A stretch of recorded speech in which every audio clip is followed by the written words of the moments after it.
OTAN, Outreach and Technical Assistance Network.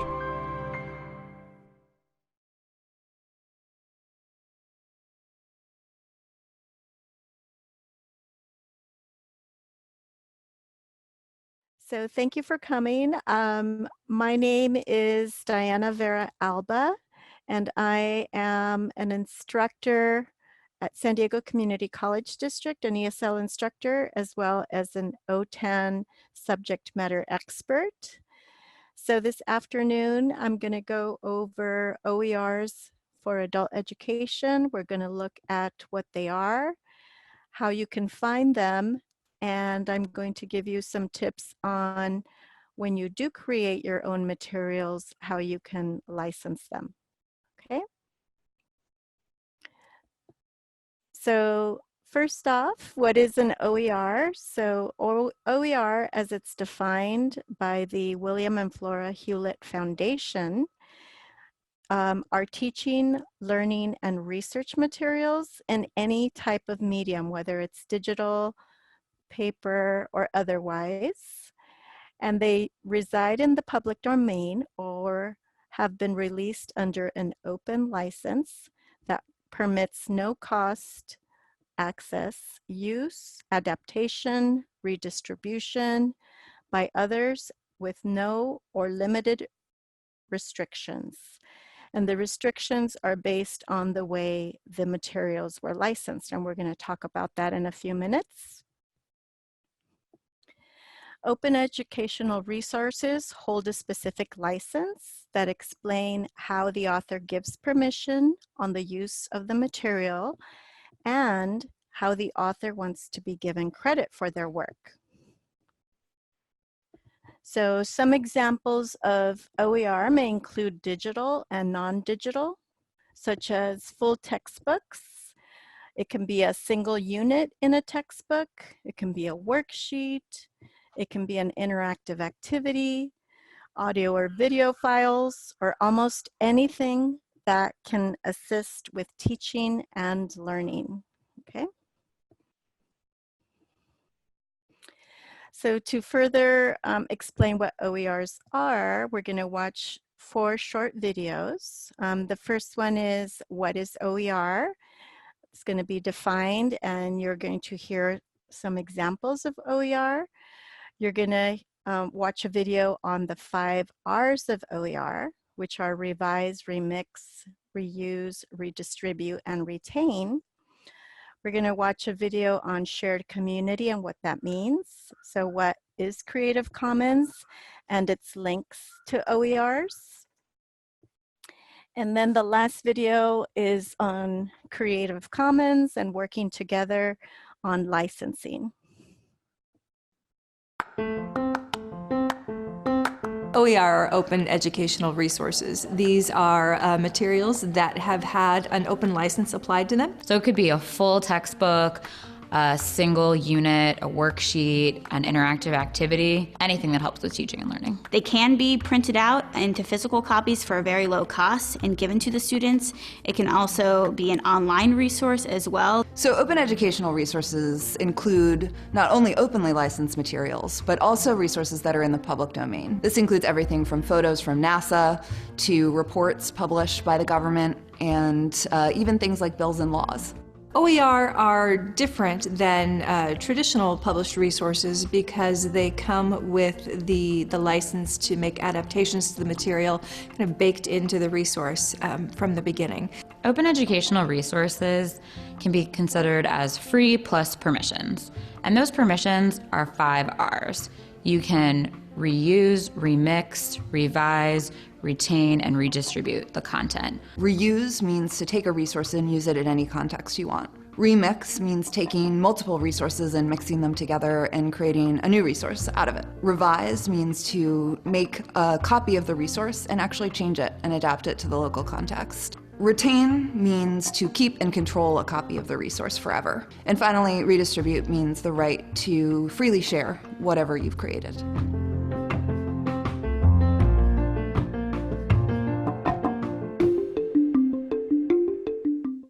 So the next video is going to talk a little bit about what those 5 R's that they mentioned in the video. Open educational resources are course materials that are freely available and openly licensed, so that faculty can do the 5 R's: revise, remix, reuse, redistribute, and retain.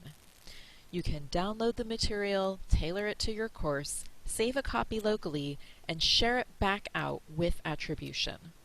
The 5 R's are the things that instructors like to do with their course content. The next video is called A Shared Culture, and we're going to look at how the Open educational resources OER community has been using OERs. What does it mean to be human if we don't have a shared culture? And what does a shared culture mean if you can't share it? It's only in the last 100 or 150 years or so that we've started tightly restricting how that culture gets used. The internet enabled an infrastructure where anybody could participate without asking permission. We have all these new technologies that allow people to express themselves, take control of their own creative impulses, but the law is getting in the way. Creative Commons is designed to save the world from failed sharing. People who actually want to share stuff, who put it up on the web because they want to share it on certain terms.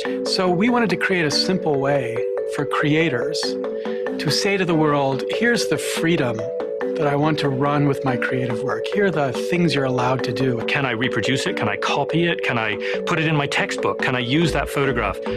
Can I make a new version of it? Creative Commons gives tools to creators to make a choice about copyright. Creative Commons license can cover anything that copyright covers. Every license says, you need to give me attribution. I created this, give me credit for the work I did. The basic choices are commercial use or not. Can you make derivative works, versions, adaptations, or not? And do you want me to have to share alike? So if I take your stuff, do I have to offer it to the next person under the same terms? There's no requirement for you to do anything with your work other than what you want to do. You own the copyright to it. What we've done is given you the right to exercise your copyright in more ways, more simply. So the idea here is to enable the creative impulses that the technology turns loose and get the law out of the way. The work of Creative Commons is really about laying the infrastructure groundwork for this new type of culture, a new kind of folk culture. Somebody from Delhi, somebody from New York, somebody from Singapore can feel comfortable using a photo that was created and given away by someone in the United States or in China or wherever that the licenses have been extended to. With their identity being preserved. Which means that people can actually create new kinds of things, come together and build things. Mashups that people can do with people's Flickr photos. And CC Mixter has allowed artists to make music together. It's really about creativity and connection. Access and control. From amateurs who simply for the love of what they're doing and they want to share it and they want other people to be able to make use of it, to commercial organizations. In the end, this will have a very successful place in the for-profit economy. Creative Commons is the bridge to this future. Is you got to move away from thinking about content to thinking about communities. Communities that develop around content, and the sharing that the licenses allow enable these communities to come together. A physical commons is like a park where anybody can enter equally. A commons with intellectual works is actually much freer. It really is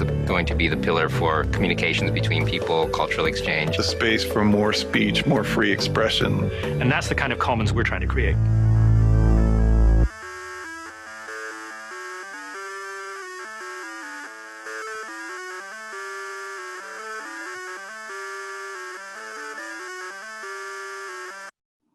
Okay, and our last video is on working together to create open educational resources.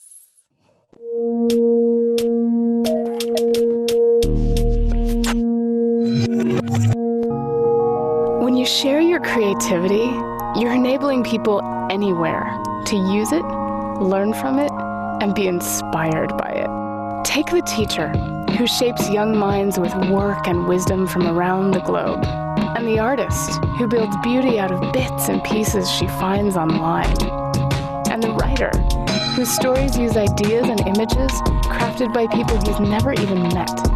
These people know that when you share your creative wealth, you can accomplish great things.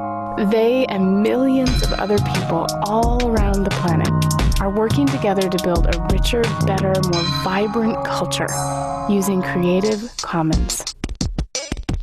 To understand Creative Commons, you need to know a little bit about how copyright works. Did you know that when you create something, anything, from a photograph to a song, to a drawing, to a film, to a story, you automatically own an all rights reserved copyright to that creativity? It's true. Copyright protects your creativity against uses you don't consent to. But sometimes full copyright is too restrictive. What about when you want all those millions and millions of people out there to use your work without the hassle of coming to you for permission? What if you want your work to be freely shared, reused, and built upon by the rest of the world? Luckily, there's an answer. Creative Commons. We provide free copyright licenses you can use to tell people exactly which parts of your copyright you're happy to give to the public. It's easy. It only takes a minute and it's totally free. Just come to our website and answer a few quick questions like, will you allow commercial uses of your work? And will you allow your work to be modified? Based on your answers, we'll give you a license that clearly communicates what people can and can't do with your creativity. You don't give up your copyright. You refine it so it works better for you. Welcome to a new world where collaboration rules. It didn't even exist just a few years ago, but now there are millions and millions of songs, pictures, videos, and written works available to share, reuse, and remix, all for free. Want to work together? Then join the Commons, Creative Commons.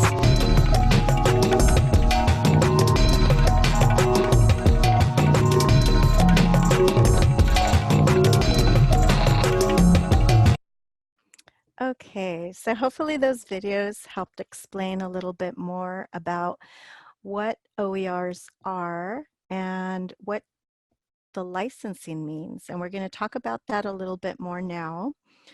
So there are several different types of licensing, from the least restrictive, which is CC BY, which is this first box on the top left-hand corner, and the most restrictive, which is CC BY and CND. So we're going to look at what each of these types of licensing means. So the first one, which is the least restrictive, CC BY, means that others can copy your work, they can distribute it, they can display it, perform and remix your work, meaning they can change it, and give you credit as requested by you. So someone can use it also commercially, meaning they can make money off of it. The next licensing is CC BY SA, which means attribution. The attribution means to share it alike. Others can, again, like the first license, copy, distribute, display, perform, remix it, change it, give you credit, and others can only distribute your work under a license identical to the one you have chosen. So if they use your work and remix it, they're going to have to license that new work the same way that you licensed your work. And with this license, someone can use it commercially, meaning they can make money off of it. The next license is CC BY NC. The attribution is non-commercial. So again, others can copy, distribute, change, perform, remix, give you credit, but they cannot use it for commercial purposes. So they cannot sell it. The next license is CC BY NCSA. Others can, again, copy, distribute, remix, change, give you credit for it. They can distribute your work only under a license identical to the one that you have chosen for your original work, and others cannot use your work for commercial purposes. The next license is CC BY ND. It's no derivative works, and others must give you credit as requested by you.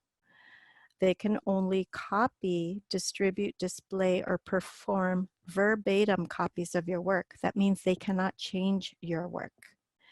And others can use your work for commercial purposes. Okay, so it can be distributed, it cannot be changed, but they can make money off of your work. Okay. And the last license is the most restricted license, and this is CC by NCND. So non-commercial, non-derivative work, and it's, like I mentioned, the most restricted. So others must give you credit as requested by you. Others can only copy, distribute, display, or perform verbatim copies of your work, so they cannot be changed. And they cannot use it for commercial purposes, so they cannot make money off of it. Okay? So those are the 6 types of licensing under Creative Commons licenses. So the big question, where can I find OERs?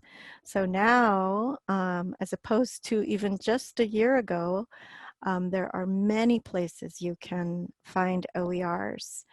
So there's something called OER repositories, and one of the biggest one is CCC OER. We're going to look at that. And OER Commons, another big one.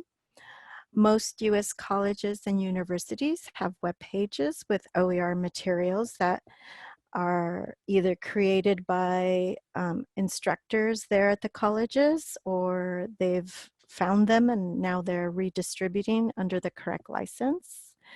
You can also do a quick Google search. If you do a Google search, you should be very specific to get the best results. Otherwise, you will get too many entries. And then there's also YouTube. Again, be specific if you're going to look for materials on YouTube. So now we're going to search for OERs. So if you'd like to take out your cell phone, I know you're on the computer now, but take out your cell phone and let's look through some of these OERs. Now I have a list that I'm going to give you at the end of this training for OER links. So I don't have it here on the page, but I am going to, oops, went one screen too far. I am going to look at some of those with you. So I'll show you that right now.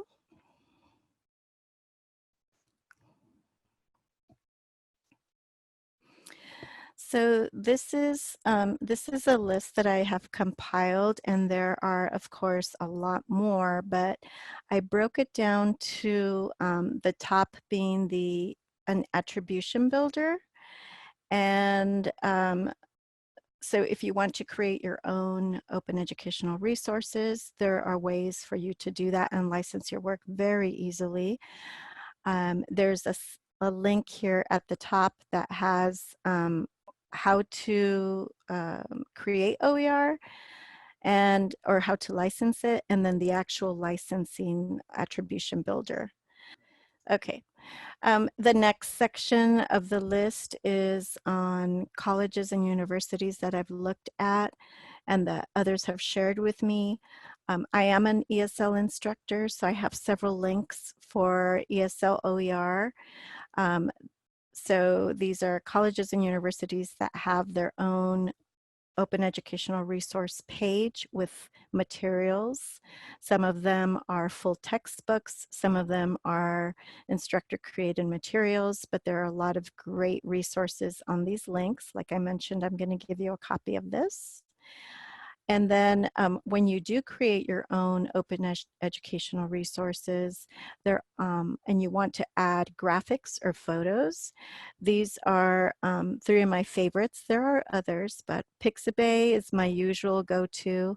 I've just started using Unsplash as well. Unsplash is really nice because there are a lot of beautiful, gorgeous pictures, and all the materials or all the graphics and photos on here are OERs. You just, and they also have the attribution that the originator wants you to use, so that's great. And then the next one are the big ones, the large collection of open educational resources. And these are repositories. So a repository is a huge collection of OERs from the Institute for the Study of Knowledge Management in Education. Okay. I have OER Commons repository in larger font because that is one of the larger ones. And within the OER Commons, there's a link for adult education OER Commons. So that's why I have it separate here. So let's take a look at that one, the adult education OER Commons. So when you go to the site, off to the left-hand side here, you will see the links to the different topics. So we have adult ESL, digital literacy, and then next to the topic, you will see how many resources there are. And this is great because the very first time I looked at this, there were less than 14. So now there's 141 resources. And these are, again, resources that instructors have posted. And the nice thing about OER Commons is that many of these resources have already been previewed and looked at. And it'll tell you up here at the top, they're high quality, high interest materials. So they have been, most of these have been reviewed. There's digital literacy, there's GED, there's 59 of those, math resources, professional development for teachers is on here as well, reading, science, social studies, workforce readiness, and writing, okay? So I'm gonna click on adult ESL, okay? And the nice thing is it's broken down into levels with advanced, beginner, and intermediate. So you can look at those. Now, only of the 141, only, let's say, what is this, 21 or 31 have been leveled, but there are a lot more resources in adult ESL that have not been leveled. It's just that these are the ones that have been leveled by instructors. So let's take a look at beginner, for example. And these are the ones, like I said, that have been identified by instructors at this level, but there are other resources that may be in the 141 that may be multi-level or can be easily adapted since they are open educational resources. So there's lessons like this one on bus boycotting. There's syllables, I'm sorry, phonics, games, alphabet sounds, games about for, next to, under, so that's nice. Stories. So let's take a look at this adult ESL. Let's see what the resource looks like. So this is the entry for the resource, and this isn't the actual resource, but you can at a glance read to see if this is something that's of interest to you. On the description, there is a level. So this one says lower primary, upper primary, middle school, high school, adult ed. So basically this is on prepositions and it can be used for any level. And then to look at the resource, you just click View Resource in this green button here, or you can save it if you like it. There's also a link to share it off to the right, and you can add it directly into Google Classroom if that's something that you use. There's also the standards, if there are any standards listed by whoever posted it. Here, and then there are some evaluations based on people who evaluate the resource. So if I click on View Resource, it gives me the lesson plan with the instructions on how to use this resource. Some resources, and then down here at the bottom has a PDF, a couple of PDFs that you can download. Some resources come with videos. This one does not have a table of content, but it's good to peruse through these and take a look to see what's available. And let's go back to adult ESL. Okay. So here's another lesson on creating community in the classroom. This one looks like it's reading. And then sometimes the author will not post who they are. Sometimes they will. So you may see some instructors that you know on here. Here's something on grammar, count and non-count. And this is part 1 and part 2. So it looks like this is probably a larger resource. This says materials are data set and lecture, and this one is diagram and illustration. Okay, so let's take a look at that one. And again, it has the description, standards if they added any standards, and any evaluations. So I'll click on view the resource. And this one is a video, which is nice. Okay, so like I mentioned, some of these have videos in addition to other materials. So they're all a little different. So that was part 1. Part 2, if we view the resource, it's going to be a little different. So this is part 2 of the video or presentation. And again, you have some tabs up at the top. If it's something that you like, you can save it, add it to Google Classroom. You can tag it or share it. Okay. All right. So I want to go back to the list because I want to show you also the attribution builder.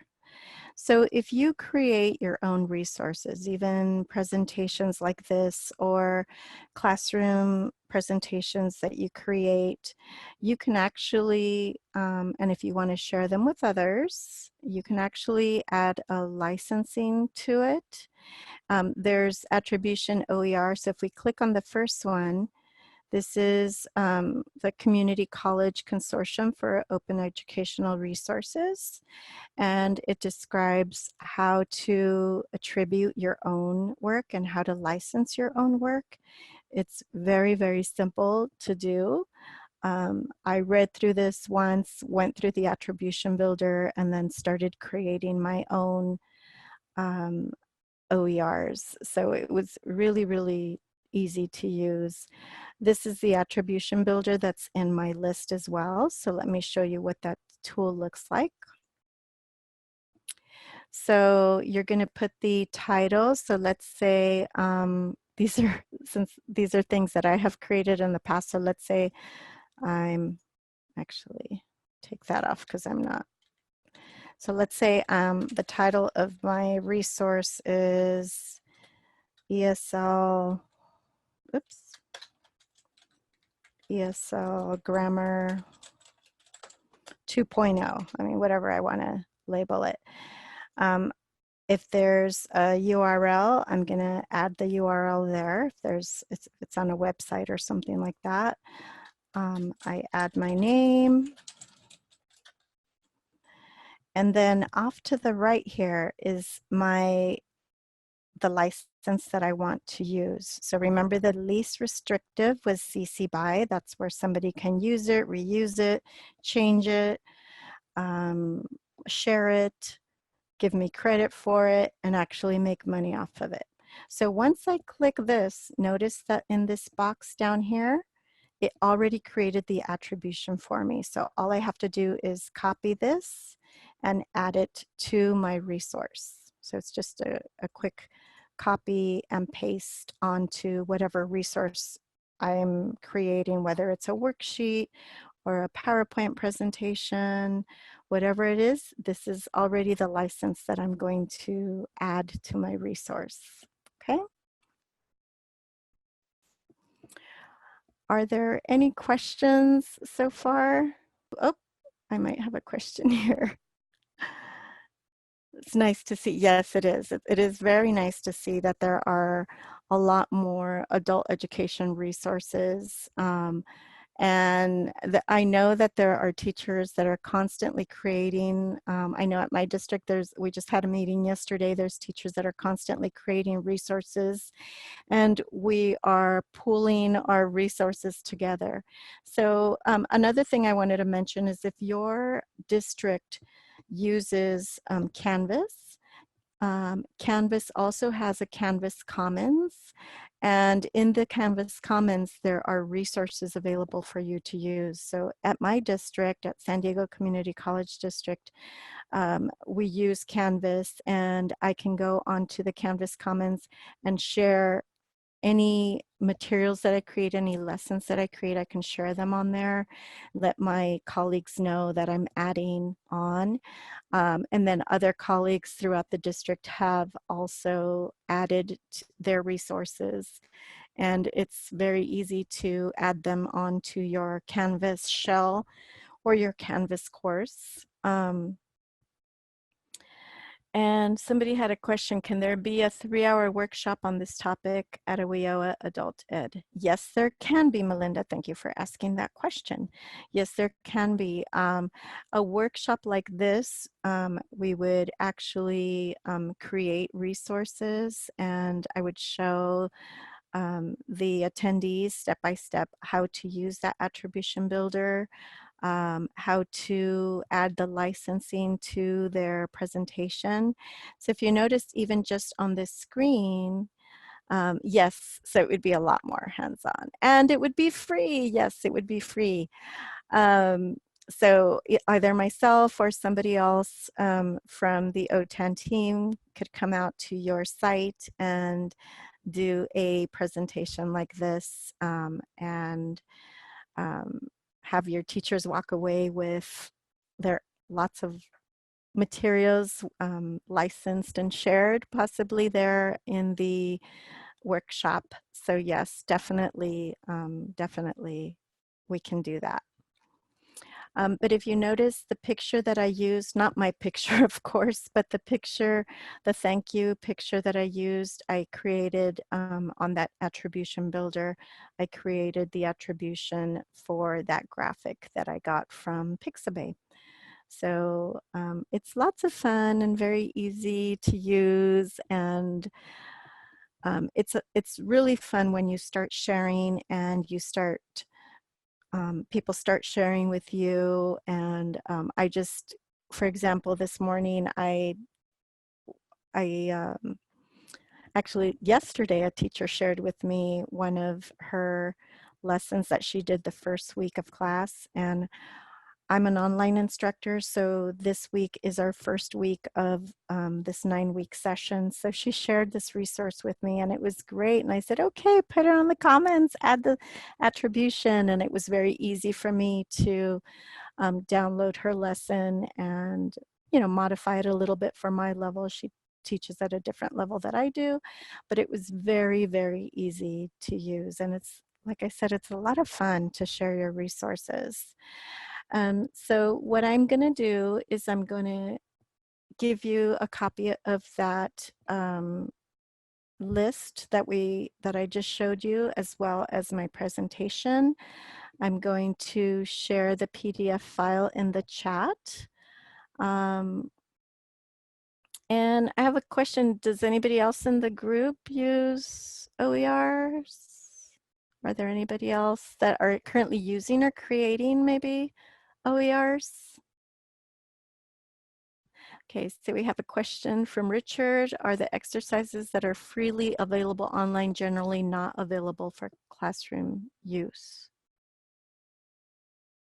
I'm not sure I understand. So are the exercises that are freely available online, you mean on OER Commons or just in general, like a PDF that's online? Yeah, so Penny's right. If it's licensed as OER, you can use them anywhere.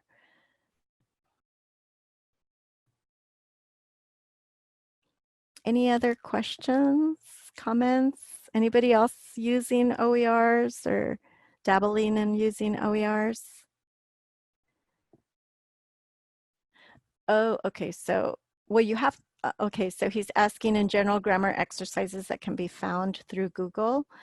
Well, you have to look at the resource. So if it doesn't have a license, like this one here at the bottom of the, if you see the screen under the graphic that I have, it should have some kind of attribution or at least the logo. Okay, so Tassie says I used OERs for several conferences, for conference presentations. Yes, and they are extremely helpful. Penny says find those terms of use or copyright links on the page that offer those exercises. And yes, so Richard, she's right. In the past, people have uploaded and downloaded maybe without licensing, but there should be something on the site where you can find the terms of use and the copyright. Because basically that's what this is. OER, when you license something, it's a copyright, like they mentioned in the video. It's a way to copyright your materials, but you are being specific on how you want to use people to use them. So you want to make sure that you don't assume that something is an OER just because it's out there on the web, because there are many resources that people have uploaded without the owner's consent. So you want to make sure that you can find some kind of link on either the copyright, the OER, the terms of use, any of those, so that you don't get in trouble. Okay, and yes, Penny says always assume it's copyright protected, and yes, that's absolutely right. So let me go ahead and I'm gonna post the file for the list that I have.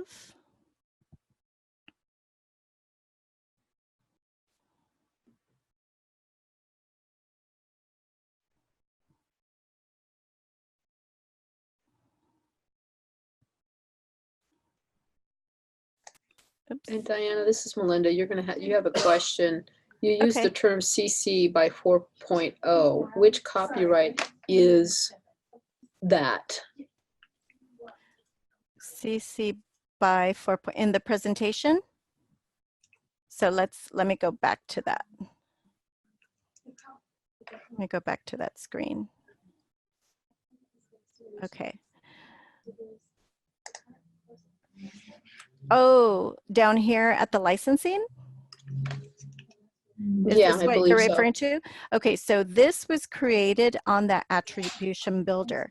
So if you use that attribution builder, everything in blue is added by the attribution builder. So you don't have to know, well, you do have to know what the licensing means, but this is automatically put on there by the attribution builder. So everything in blue. I typed, Creative Commons license icons, where it says by Progressor, that's the name of the author of this graphic. And then when I clicked on the type of licensing that the author wanted, that I got from the graphic, then the CC by 4.0 automatically went on this icon. So I did not add the 4.0, the attribution builder added that on there. Does that answer the question? Penny's raising her hand. Melinda, are you still there? I am, and I think Tassie's question was answered. Okay. Okay. So once the file is uploaded, it will be in the chat with it. Okay. All right. So did you get the upload, Melinda? Yeah, the file is in the chat, everybody. I'm going to go ahead and just speak instead of type.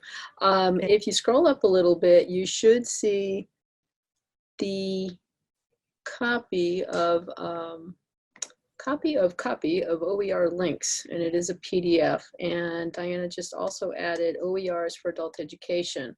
So if you scroll up, you'll see the first file because there was some typing in between. If you click on Show in Finder, after you hit that download button, you'll know where it went.